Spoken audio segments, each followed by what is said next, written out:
Hello, Iowa. Oh, well, it is good to be back in Newton. It's been a while. It's good to be back in Iowa. It's brought back memories of a lot of driving. And I just had a great tour of this facility. By the way, if people have chairs, feel free to sit down.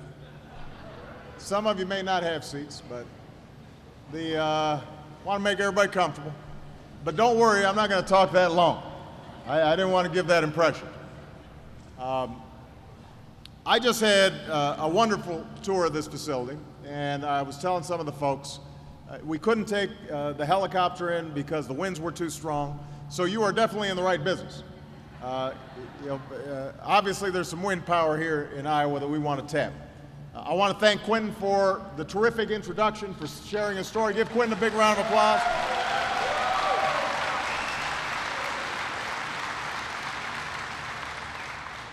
Quentin was telling my team this is the first time he's ever spoken in public, but he looked like a pro to me. I want to thank your mayor, Mayor Allen, for welcoming us here today.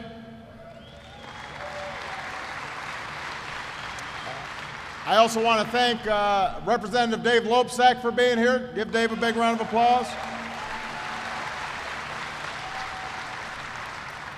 And I know he had to leave early, but I just want to acknowledge somebody you know well, our outstanding Secretary of Agriculture, Tom Vilsack.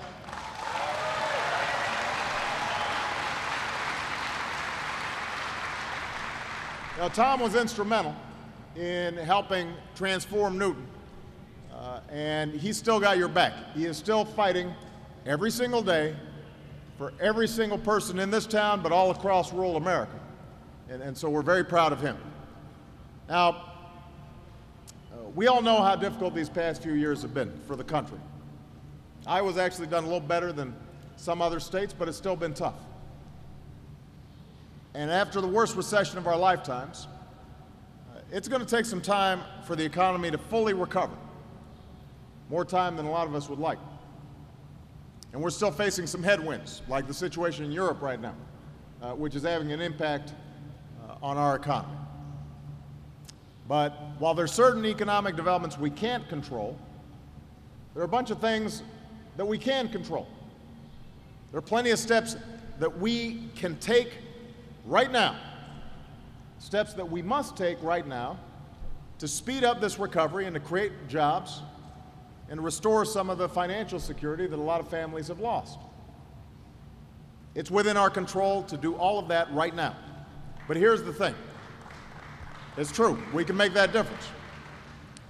The challenge we've got is that too many folks aren't on the same page. We've got too many of my dear Republican friends in Congress that have been standing in the way of some steps that we could take that would make a difference at the moment. Either they say they don't want to do anything at all, or they don't want to do it before the election, or they want to double down on some of the policies that didn't work and help to get us into this mess in the first place. And Newton knows something about that, because Newton lost manufacturing. Newton lost Maytag. A lot of the trends that we had seen, even before the financial crisis hit Newton first. And so when you hear somebody say, we should cut more taxes, especially for the wealthiest Americans, well, Newton, you've been there and you've done that. We did that.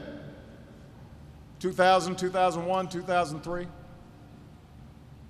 When you hear people say that we should cut back more on the rules we put in place for banks and financial institutions to avoid another taxpayer bailout, well, we tried that. When people say that we should just wait until the housing market hits bottom and hope that it comes back, hope for the best, well, that's not an answer for people. That doesn't make sense. We've tried a lot of these ideas for nearly a decade. It did not work. We saw manufacturing moving offshore. We saw a few people do very well, but too many families struggling just to get by, all before the financial crisis hit, and the financial crisis made it worse. So we can't go backwards, we've got to move forward. We've got to build an economy where hard work and responsibility pay off, where you can find a good job and own your own home, maybe start your own business, give your kids a chance for a better future. That's the American way. That's who we are.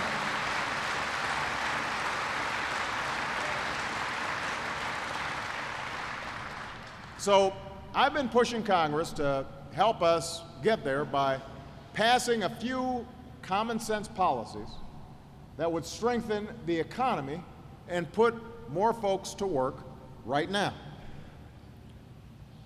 We even made a handy to-do list that they can check off. It's just like the to-do list Michelle gives me, you know, a honey-do list.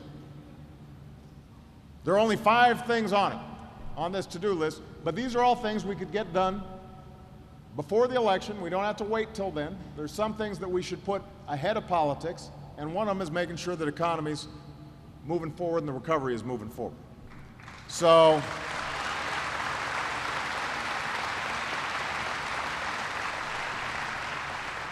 and like I said, I kept it simple. They're just 5 things. Didn't want to overload Congress with too much at once. But these are all ideas that will make a difference right now, and we shouldn't wait for an election to get them done. So, first up on the list, it makes no sense that we're actually still giving tax breaks to companies that ship jobs and factories overseas. That doesn't make sense at all. That doesn't make any sense. So what I've asked Congress to do is end tax breaks for companies that are shipping jobs overseas, use that money to cover the moving expenses for companies that are bringing jobs back to the United States of America. That's a common sense approach.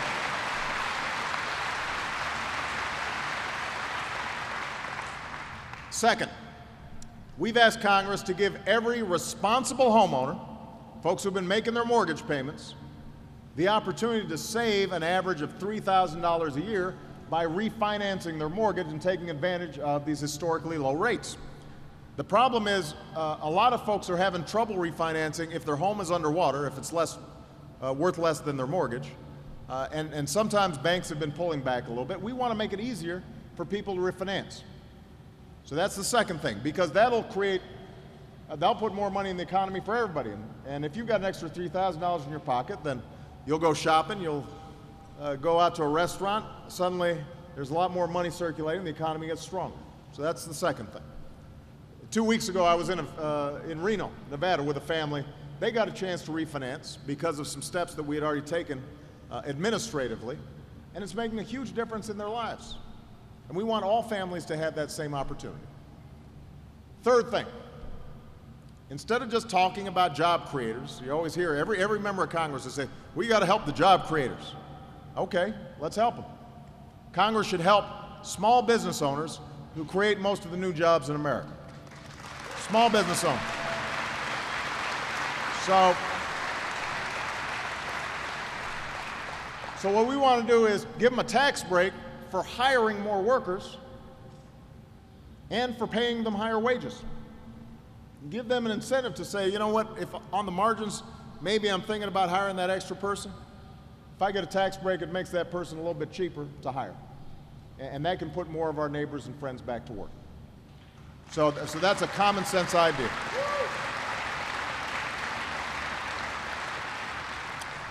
Fourth thing, we have done a whole lot to make sure that those men and women who have served us in Iraq and Afghanistan, that we are serving them as well as they served us, treating them with honor and respect that they have earned when they come home. So we put together the post-9/11 GI Bill so that they're able to go back and get some training and skills. We've mobilized the private sector to hire more veterans and given the private sector incentives to hire more veterans. But there's another thing we can do. Congress should create what we're calling a Veterans Jobs Corps. so that we could help communities across America put our returning heroes back to work as police officers and firefighters and park rangers. Nobody who fought for our country overseas should have to fight for a job when they come back home. And we've still got too much unemployment among our veterans.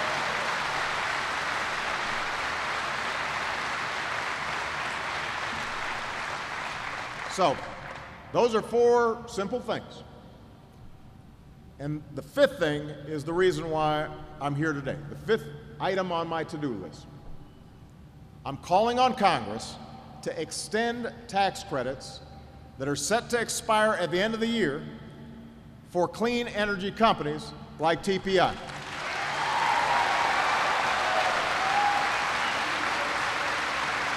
Let's not wait, let's do it now.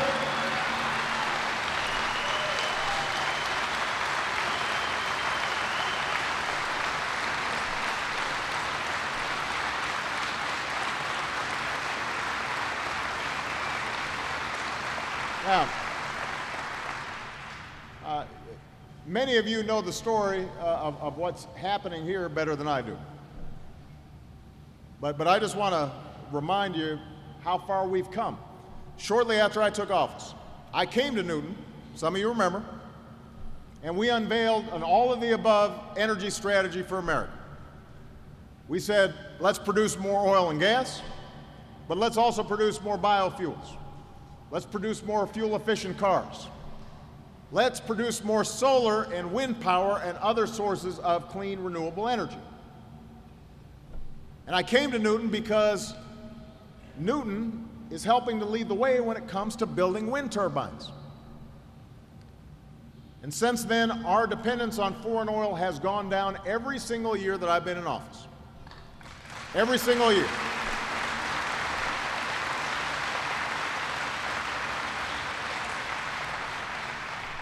America is now producing more domestic oil than any time in the last 8 years, but we're also producing more natural gas, and we're producing more biofuels than any time in our history, and that's good for the Iowa economy.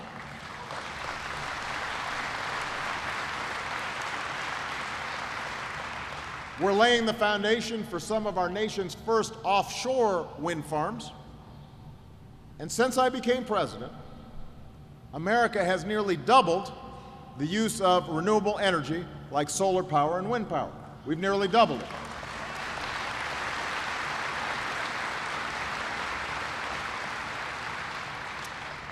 So this country is on the path towards more energy independence, and that's good for everybody. It's good for people's pocketbooks. It's good for the environment. It's good for our national security. We don't want our economy dependent on something that happens on the other side of the world. We don't want every time there's a scare about war or some regime change in the Middle East that suddenly everybody here is getting socked and the whole economy is going down. And the best thing is, in the process, we're also putting thousands of Americans back to work, because the more we rely on American-made energy, the less oil we buy from other countries, the more jobs we create here at home, the more jobs we create here in Iowa.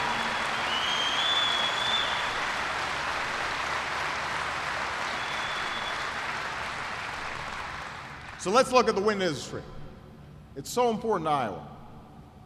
This industry, thanks in large part to some very important tax credits, has now taken off. The state of Iowa now gets nearly 20% of all your electricity from wind. 20%. Overall, America now has enough wind capacity to power 10 million homes. So this is an industry on the rise. And as you know, it's an industry that's putting people to work. You know this firsthand. There are more wind power jobs in Iowa than any other state. That's a big deal.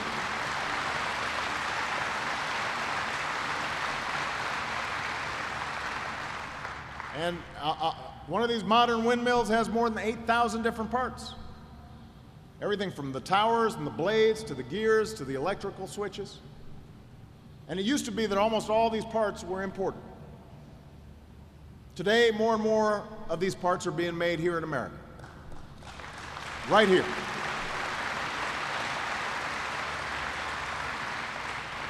We used to have just a few dozen manufacturing facilities attached to the wind industry. Today, we have nearly 500 facilities in 43 states employing tens of thousands of American workers. Tens of thousands. So we're making progress.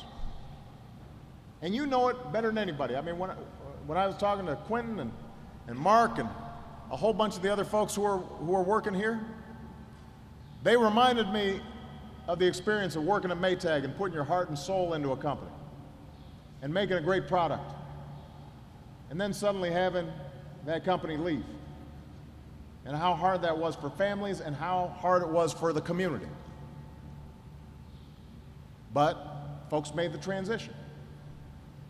And now, when you look at what's happening here, 700, 800 jobs, over $30 million being put back into the community, this gives folks hope, gives people opportunity. I met some folks who have been in manufacturing for 30 years, but I also met a couple young folks who were just getting started. And that's what we're looking for.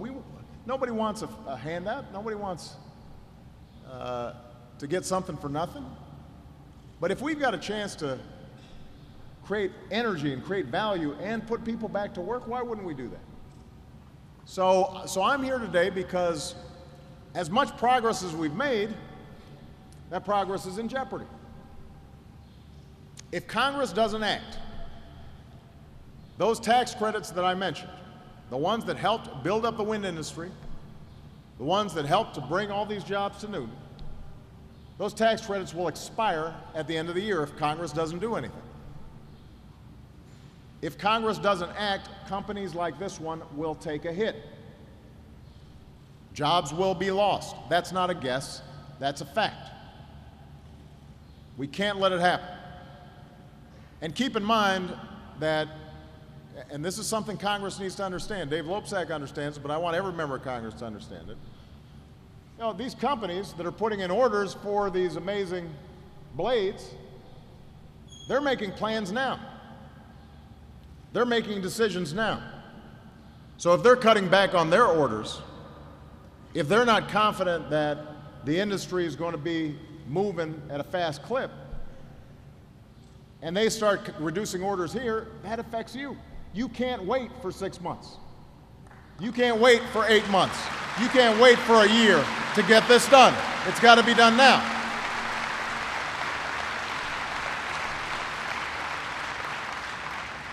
So this is a simple thing on Congress's to-do list. Extend these tax credits. Do it now. Every day they don't act, business grows more concerned that they will not be renewed. They're worried. Demand for their products is going down. So they start thinking twice about expanding, more cautious about making new investments.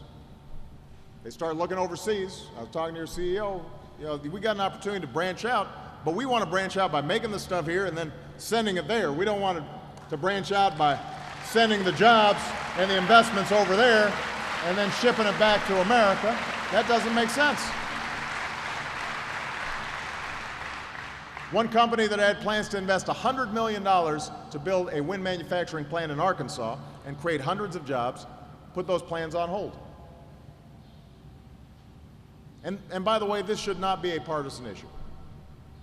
There's several Republican governors, including the governor of this state, who are calling on Congress to act. There are members of Congress in both chambers and on both sides of the aisle, including your two senators, who support these tax credits. So, and that doesn't happen much in Washington, where Democrats and Republicans say they agree on something. So if you agree, why haven't we gotten it done yet? This is not just an issue, by the way, for the wind industry. Some of America's most prominent companies, from Starbucks to Campbell Soup, they're calling on Congress to act because they use renewable energy. So sometimes, when I think about Washington and Congress, and I know some of you think the same way, I don't get it. I understand why we wouldn't get something done if we really disagree on something. And there's some big disagreements. They want to make big cuts to pay for more big tax cuts for the wealthy. I disagree with that. I think we should have a balanced approach, cut waste, but make sure that everybody's paying their fair share. So,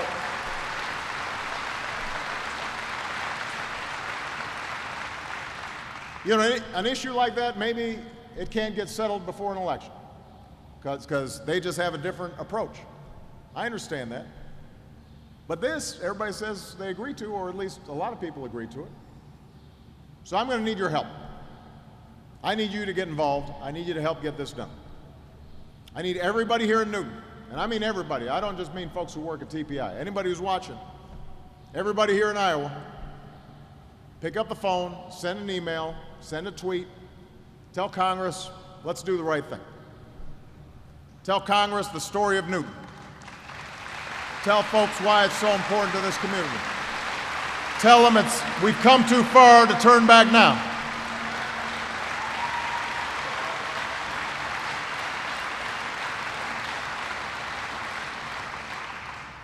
It used to be Newton was known for building washers and dryers. It used to be Newton was known for Maytag. And obviously they were a big employer, thousands of people working in the area. But back in 2007, when they closed down the operations here, that was a major blow. And everybody here has, if you weren't affected personally by it, you were affected indirectly. Your friends, your neighbors. Folks like Quinn were forced to start all over again. And he didn't give up. You didn't give up. You kept pushing ahead. Some of you had to retrain. Pretty soon after one industry had left, another showed up. Some of the facilities that Maytag closed were reopened.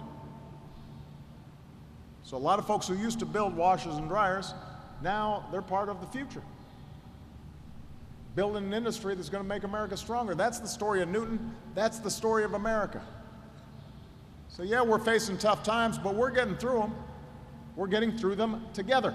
Because in this country, just like in Newton, we don't give up. We keep moving forward, and if we work together with a common purpose, we will get this economy back on track and remind everybody why America is the greatest country on earth. Thank you, everybody. God bless you. God bless America.